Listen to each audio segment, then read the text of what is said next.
Halo, gue Cucuy. Gue pemilik dari Nacho Mexican Food, yaitu tempat makan street food ala Meksiko yang ada di Bilangan, Tangerang Kota di Creo Creative Lot. Usaha ini gue buat seunik mungkin dan beda dari yang lain. Boleh dijelasin nggak sejarah singkat gimana akhirnya bisa kepikiran ide usaha ini? Jadi awalnya itu dulu gue pernah ada beberapa keluarga yang tinggal di New Zealand. Oh. Nah dulu sekitar tahun 2008 deh kalau nggak salah, gue pergi ke sana tuh seruntulan sendiri gitu. Terus abis itu gue ketemu sama orang Meksiko, badannya penuh tato, banyak tato gitulah. Terus akhirnya gue ngobrol sama dia, gue tanya gitu, gue mau coba makanan Meksiko dong, ada nggak sih di New Zealand gitu. Padahal gue baru kenal sama orang ini. Akhirnya dia ngajak gue ke salah satu tempat di pusat kota di Auckland tuh, deket Britomart gitu, ada tempat makan Meksiko. Terus gue ngeliat interior dan desainnya tuh menurut gue unik gitu loh. Gue bilang, wah keren banget nih tempat gitu. Terus abis itu gue disodorin menu kan, gue nggak ada yang tahu tuh makanannya tuh ini apaan nih apa gitu, karena nggak ada gambarnya, cuma nama-nama aja. Terus bahasanya Meksiko gitu kan, terus apa ini tacos lah, terus burritos lah apa ya gitu. Akhirnya gue tanya sama si teman gue Meksiko ini apa gitu, lu makan nasi nggak gitu. Oh gue makan nasi di Indonesia gitu. Ya lu cobain burritos gitu deh.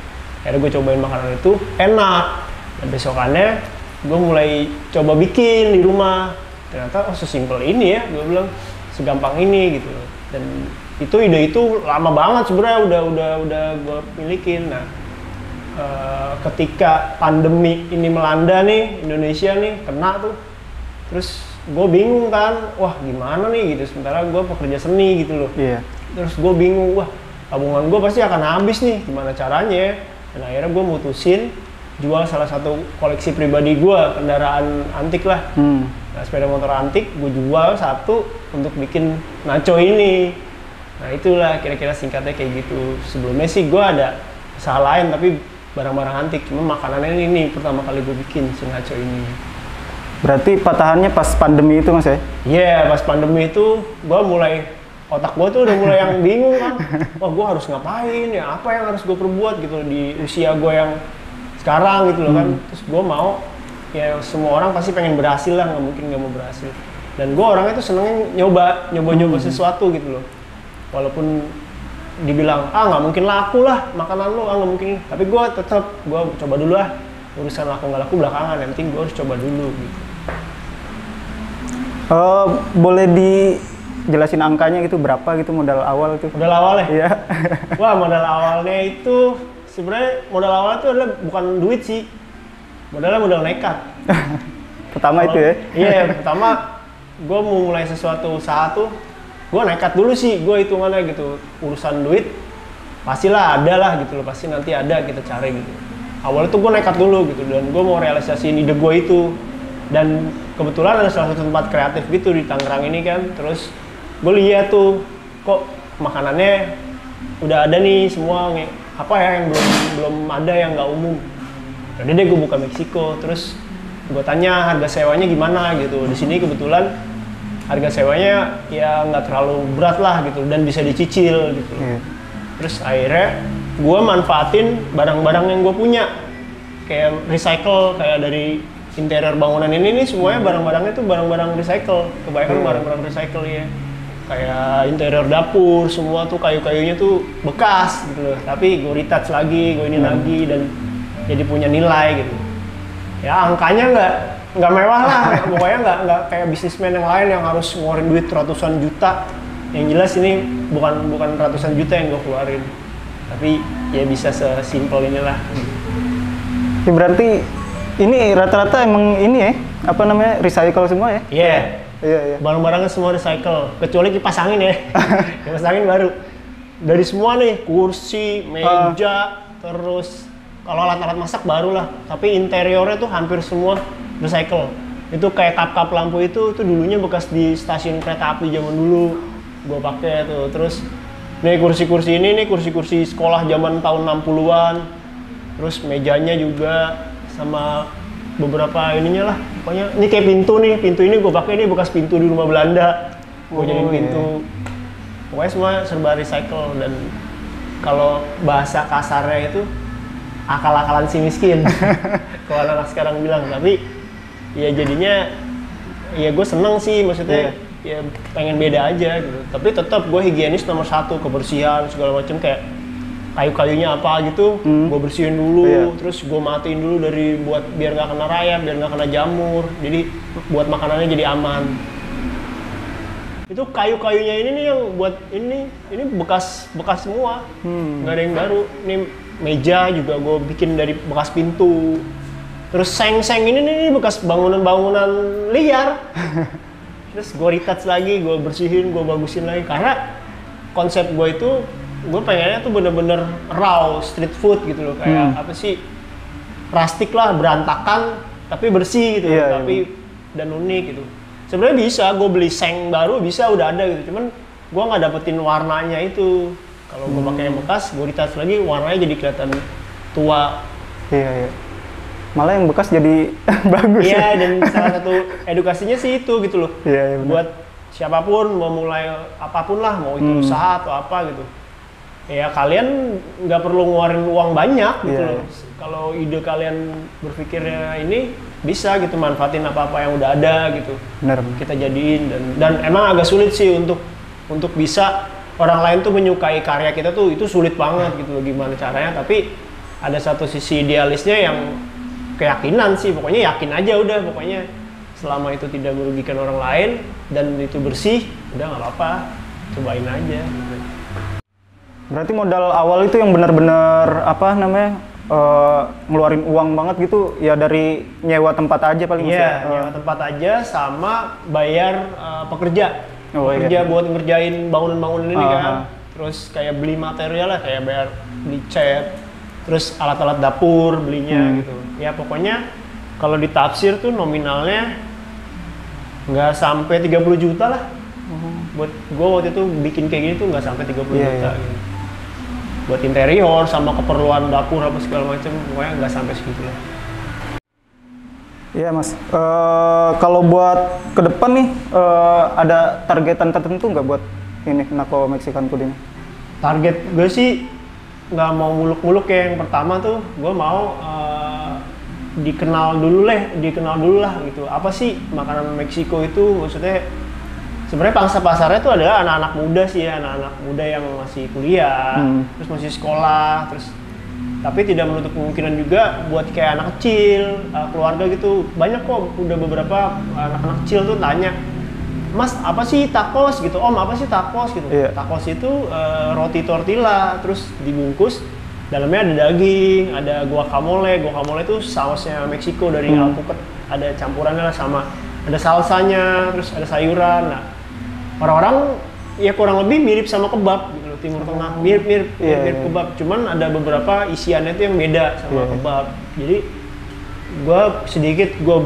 ada perubahan lah di itunya, gue bikin sedikit taste-nya lebih gurih. Aslinya itu kan agak asem kan, agak kecut tuh saus-sausnya Meksiko tuh, tapi gue rubah agak gurih karena tipikal orang Indonesia tuh senangnya gurih-gurih pedes gitu dia. Betul. Iya, jadi gue rubah itulah gitu. Karena ini kan di pinggir ya hitungannya, maksudnya bukan di tengah kota besar Jakarta banget. Ini kan di Tangerang kota lah, tapi udah mulai beberapa sih yang udah orang sekitaran sini, lingkungan penduduk sini udah mulai mereka cobain, ada yang lucu. Terus mereka baca, apa ini mas? Tacos, apa ini mas? Nachos gitu-gitu kan. Karena nggak ada gambarnya kan. Akhirnya gue jelasin, sampai gue keluarin bahan bakunya. Ini nih bu, ini bu gitu. Wah, boleh deh mas, saya cobain gitu loh. Dan sebenarnya balik lagi kita mentreatment pengunjung ini sih, gimana caranya orang itu yang nggak mau beli jadi beli gitu loh. Kan karena itu salah satu yang paling sulit ya itu gitu. Lu mau buka bisnis sebesar apapun, tapi kalau pelayanan lu tidak baik, orang akan males sih pasti. Apalagi untuk hitungan nama baru ya, itu susah banget, bener-bener susah. Gua PSBB kemarin nih, Januari apa gitu, itu parah. Wah gila sih, gue sampai yang ya kan di sini ada yang kerja 2 orang kan. Gue harus bayar mereka, sementara tempat ini nggak ada yang datang karena jam 7 harus tutup. Terus wah pokoknya parah banget itu kemarin tuh, 1,5 bulan tuh kita Ini kan baru si Nacho ini baru 2,5 bulan lah. Oh. Baru 2,5 bulan. Tapi begitu gua buka langsung ngedrop. Dan ada beberapa temen juga yang mentalnya kurang inilah, maksudnya udahan, nyerah, yang gue tutup aja deh, gue nggak mau buka usaha lagi gini. Jadi kalau gue sih gue perang dulu gitu, gue perang dulu lah sampai semana sih gue gitu, nggak kuatnya. Kalau gue nggak kuat banget baru gue tapi gue terus sampai ngeluarin duit sendiri buat bayar gaji orang. Gila nggak tuh, sampai gue mikirin yang kerja kan, sementara pemasukan nggak ada. Tapi gimana caranya nih, kita harus bayar mereka gitu. Akhirnya gue daftarin ke online gitu. Jadi ada penjualan lewat online gitu. Tadinya kan cuma offline doang, ngandelin orang datang. Sementara orang nggak ada yang datang, nggak ada yang bisa datang. Di situ sih kendalanya itu si ini COVID ini sih. Juga nggak begitu signifikan bagus gitu. Berantakan juga. Pokoknya ya mungkin bukan gue doang ya menderita gitu. Gue nggak merasa gue menderita sendiri gitu. Tapi yang lain lebih banyak sih, yang lebih susah lagi, lebih banyak sih imbas dari kejadian ini. Gila sih pokoknya. Ya umur gue baru boleh dibilang ya masih seumur anak kemarin sore lah kalau di bilangan bisnis atau usaha gitu. Tapi gue pengen coba aja gitu loh, dan mungkin akan kalah dengan pebisnis besar yang notabene investornya banyak lah segala macam gitu. Dan kalau gue tipikalnya gue nggak begitu suka untuk kayak join sama temen gitu, sama gue yuk buka yuk gitu. Gue lebih baik sendiri gitu. Jadi kalau ada apa-apa atau amit-amit bangkrut atau apa, dan gue bisa ngebangunin lagi. Jadi tanggung jawab sendiri. Iya, gue sendiri aja lah kalau gue orangnya gitu. Waktu PSBB kemarin nih Mas, tadi masih menarik sih, maksudnya akhirnya bisa benar-benar bertahan tuh, itu kan parah banget kan, bisa dibilang kalau usaha nggak ada yang beli kan. Gila. Kalau barang oke lah ya kan, nggak ada yang beli barang nggak akan busuk. Makanan, dan gue setiap hari harus masak gitu loh. Dan itu yang bikin gue sedih sih itu, gue bingung nih, wah gila nih nggak bisa nih kayak gini terus nih. Terus mau ngamuk, mau ngadu ke siapa ya kan, mau nyalain siapa nih, nggak bisa gitu loh. Udah jatuhnya nggak pasrah juga sih, tapi ya itu mikirin gimana nih caranya nih. Akhirnya gue beberapa minta tolong teman buat bantu promoin. Kebetulan kan ada beberapa kenalan teman-teman public figure, terus gue minta tolongin gue dong gitu, usaha gue nih gini-gini. Akhirnya mereka postingin di Instagram mereka, terus bantuin segala macam. Kayak kemarin ada temen si Vincent dan Mas Andre Tolani juga gue minta tolongin gue dong, mereka posting, dan itu impact-nya lumayan dan bisa ngebantu lewat tiba-tiba ada yang nge-DM, Mas bisa nggak pesan, saya jauh nih di Jakarta Utara gini-gini.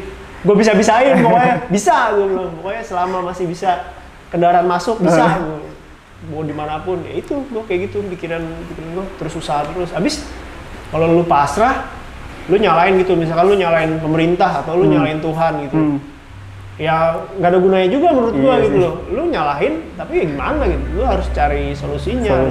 Harus pikirin. Misalkan lu nyalain, wah pemerintah lamban nih gini, dan terus lu ngelakuin apa gitu loh. Lu nyalain orang tapi lu ngelakuin apa gitu. Nggak ada gunanya juga sih kalau gua main salah-salahan gitu. Ya udah jalanin aja. Kemarin begitu sih. Kalau makanan Meksiko kan ya walaupun jarang di Indonesia, tapi ya pasti di beberapa tempat mungkin ada ya. Nah ini spesialnya di sini tuh apa tuh? Jadi yang buat beda? Kalau restoran tuh kan lebih makanannya tuh penyajiannya tuh proper banget lah, dalam artian ya standar fine dining lah, segala macem lah, standar restoran. Nah gue tuh pengennya gue standar jalanan di Meksiko gitu loh. Jadi penyajian, terus packaging apa segala macem ya makanan di jalanan di Meksiko gitu loh. Gue pengen itu sesuatu. Terus interior juga gue bikinnya yang bener-bener orang masuk ya ngerasain kayak di gang-gang di Meksiko lah, kayak di kota-kota kecilnya Meksiko, bukan di Meksiko yang kota besarnya itu bukan ya, tapi lebih konsepnya ke daerahnya, ke pinggiran lah ibarat kata. Kalau di sini tuh di daerah-daerah pelosoknya gitu, kayak kalau kita makanan Indonesia gudeg Jogja kayak gitu. Nah pikiran gue arahnya mau ke situ sih, beda konsepnya, nggak ke restoran sih, enggak sih, ke street food malahan pengennya. Oh berarti ini kalau di Meksiko ini konsep street food mereka ya? Iya, gaya-gaya ya kalau kita apa ya, di makanan rumahan lah. Kayak di gang nih ada yang jual gado-gado gitu loh. Ya, kayak gitu di Meksiko kayak gitu. Makanan jajanannya mereka. Coba kan kalau di Jakarta kan lebih di restoran kan, lebih yang gede, lebih ini. Gua konsepnya maunya kayak gitu, pengen makanan jalanan, street food, gue pengennya. Kalau omset Mas boleh di ini nggak per bulan? Omsetnya sih kan ini baru 2 bulan ya. Kalau mau dibilang omset belum kelihatan omset yang wah gimana, tapi gue optimis sih tetap aja gitu. Tujuan gue sih sebenarnya itu sih yang penting, gue nggak mau kayak yang wah gue harus ini nih, harus target gue sebulan harus sekian, harus ini, enggak sih. Kita jalanin aja dulu gitu. Gue ngomong sama karyawan juga. Yang penting kalian di kondisi kayak gini, kalian tetap harus fokus, kerja yang benar, treatment orang yang bagus. Dia gue bayar full, udah gitu dulu sih. Kalau buat kayak keuntungan gede-gede gitu belum kelihatan kan. Karena gila sih ini imbasnya gila banget. Karena orang juga kan takut untuk keluar, untuk datang bergerombol gitu kan belum boleh juga kan. Makanya belum terlalu bagus lah ininya. Kalau dilihat-lihat ya Meksiko banyak juga tuh pakai kirain awal-awal tuh emang seneng sama ini keju gitu, pecinta keju lah gitu. Meksiko. Iya, sebenarnya kalau si Meksiko tuh lebih dominannya sih ke daging ya. Daging ya. Terus andalannya itu cilantro itu daun ketumbar. Nah, itu wangi-wangian langu-langunya itu ininya dia tuh, ciri khasnya dia gitu. Terus sama kecut-kecut, jeruk, lemon, kayak gitu-gitu tuh, itu ciri khasnya, lebih ke isi tuh sih ciri khasnya. Sama roti, terus sama bahan dasar jagung, keripik, kayak gitu-gitu. Itu sih lebih yang ngebedain sih itu sih. Keripik-keripikannya itu tuh beda dia sama makanan-makanan yang lain. Terus sama ada gue baru juga nih mau gue keluarin burger, Mexican burger. Jadi yang ngebedain sama burger yang American style itu tetap sih pakai keju, cuma gua kasih ada di situ ada guacamole-nya tuh, saus alpukatnya, ada sambal salsanya ada, terus ada beberapa bumbu-bumbu intrik khas Meksiko gitu. Nah, itu ada tuh ntar, sama kentang goreng yang Meksiko juga beda, sama kentang yang biasa beda dia. Ke depan gua akan terus tambah sih, karena varian makanan Meksiko tuh banyak banget. Gitu. Banyak banget, dia nggak cuma 1-2 jenis tuh, banyak. Tiap daerah tuh dia beda-beda juga. Churros, lu tau churros kan? Churros tuh Meksiko. Gitu. Iya, tuh kayu manis tuh kan yang digoreng itu tuh. Kayak kalau kita tuh orang Betawi tuh biji ketapang. Kan mirip-mirip tuh. Nah, itu tuh churros Meksiko. Tapi gue belum berani jual di sini karena orang-orang yang mungkin kan masih awam lah gitu. Jadi gue fokusin menu-menu yang ininya aja, menu-menu yang orang udah tahu aja. Ini sekarang lagi ada kesibukan apa, Mas? Kesibukan gue sih masih, gue tuh kan ngedesain juga. Tapi gue lebih ke dekorator ya, jadi bukan 3D designer atau arsitek itu bukan. Tapi gue lebih ke, misalkan ada satu bangunan atau tempat yang punya tempat ini pengen sesuatu yang unik gitu loh. Nah itu biasanya gue ngerjain itu tuh, ngebangun interior cafe, ngebangun interior rumah-rumah yang unik gitu. Biasanya gue ngerjain itu, sama gue punya bisnis juga jual beli barang-barang vintage. Itu gue sewain juga gitu, dari motor antik, mobil antik, terus ya barang-barang yang lama-lama lah. Gue itu ada usaha itu juga sih. Oh iya tuh ngeliat tuh yang itu di IG. Iya, cuma sekarang ya kondisinya orang lebih baik beli kebutuhan pokok daripada beli yang kayak gitu-gituan gitu ya. Tapi kan tetap aja namanya usaha kan, usaha terus, coba terus gitu. Pokoknya sulit lah. Ini masa sulit, masa paling sulit. Tapi ya dibawa senyum aja, dibawa happy aja gitu. Ngalir aja Mas ya? Iya. Kalau ini Mas boleh ada ini nggak, apa namanya, ya semacam kata-kata motivasi gitu buat apa ya, teman-teman yang bakal nonton nanti? Wah, apa ya? Sebenarnya buat gua sih, buat gua sendiri ya. Nggak usah buat orang lain. Ya intinya satu hal tuh, kondisi saat ini tuh jangan gengsi sih. Pokoknya di dalam diri lu tuh jangan pernah ada sifat gengsi, apalagi malu ya. Entah itu lu dulunya punya uang banyak atau lu dulunya kaya raya gitu. Terus tiba-tiba kondisi sekarang lu nggak punya kerjaan, lu nggak punya apa-apa gitu. Nah di situ peran keluarga, peran temen tuh penting banget gitu, dalam artian lu jangan malu untuk minta tolong gitu loh, untuk minta bantuan temen lu, untuk minta bantuan orang terdekat lu gitu. Pokoknya jangan pernah kayak gimana sih, kayak lu gue malu dan biasanya lu setiap minggu lu ke mall gitu, weekend lu makan dengan keluarga lu ke mall gitu, tiba-tiba sekarang lu yang harus duit disimpan segala macem, dan lu harus menjual barang apa gitu. Lu gak usah malu sih kalau menurut gua. Ya udah, kita ini aja gitu, tetap percaya diri, tetap optimis, kita bisa gitu, apapun aja yang penting itu halal. Jual tanaman ini kan lagi rame tanaman nih. Bener. Udah tanaman aja kita jual, kita di rumah nih kita nggak ngapa-ngapain, udah tanaman kita bikin, taruh di pot-pot, kita jual 10.000, 30.000, itu lumayan loh maksudnya. Ya sorry, kalau hidup lu gengsi, lu nggak akan jadi apa-apa. Udah, intinya itu aja sih. Kalau lu gengsi, lu nggak akan jadi apa-apa. Dan hidup lu bakal kayak gitu terus, ketika lu terpuruk, lu bahkan makin bisa terpuruk lagi dari itu gitu. Gue belajar banyak sih dari salah satu orang tuh, Pak Bob Sadino. Gue suka banget tuh sama dia tuh dia gila gitu, jagoan. Terus sama orang yang nemuin air mineral kemasan pertama kali. Itu menurut gue gila gitu loh. Dia zaman dulu itu orang minum tinggal nyedok doang. Iya. Misalkan di kali dia tinggal minum. Tapi dia udah kepikiran otaknya buat jual air putih. Siapa yang mau beli gitu loh dalam pada situ. Tapi sekarang dia menuai hasil gitu. Sekian puluh tahun dan dia dapetin hasilnya. Dulu dikira orang gila loh dia. Gila lu, air putih lu jual kayak gitu kan. Tapi sekarang orang semua malas, nggak ada yang mau masak air. Beli.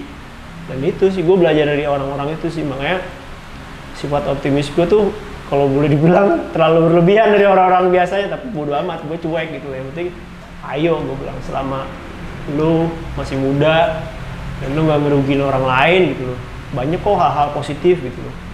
Gue tuh terlahir di lingkungan keluarga tuh, maksudnya kayak kakak gue punya kakak gue laki. Tahun 90-an itu narkoba, gila tuh, narkoba yang wah pokoknya anak-anak era tahun segitu, tahun 80 tahun 90 itu gila. Nah di situ gue mulai belajar gitu loh, kalau hal-hal kayak gitu tuh menurut gue tuh nggak akan ada gunanya juga gitu. Udah banyak sih, makanya harus lakuin hal yang positif lah, jangan pokoknya anak gue ngeliat sih, sedih juga sih ngeliat anak sekarang naik motor bawa samurai apa gitu. Wah lu belum mikir lu, gila lu, ntar kalau lu udah punya anak dan lu punya istri yang harus lu hidupin, lu pasti nyesel gitu loh. Makanya gue kadang-kadang suka ngeliat itu, ya sedih aja sih gitu, ngeliat fenomena kayak gitu sedih aja. Dia sampai rampok atau apa, itu sedih sih maksudnya. Padahal dia bisa ngelakuin hal yang baik gitu, yang lebih bermanfaat lah. Iya, intinya itu sih. Ya pokoknya ya lu harus jadi orang baik, lu jangan gengsi.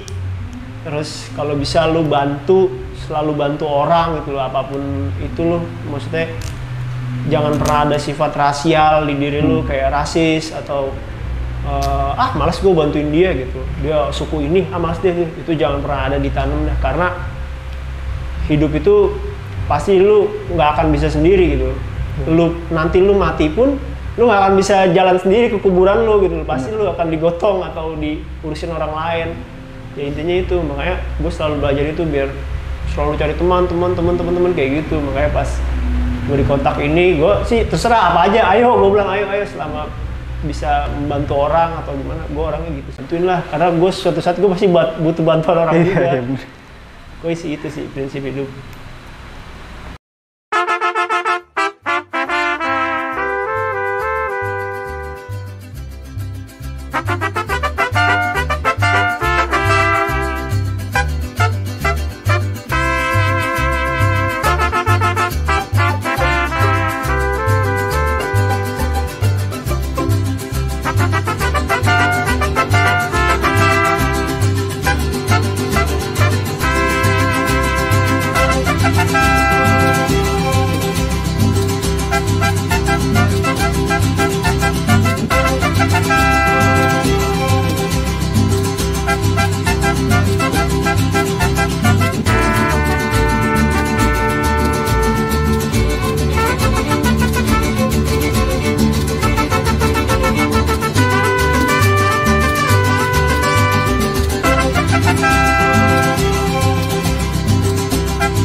señor.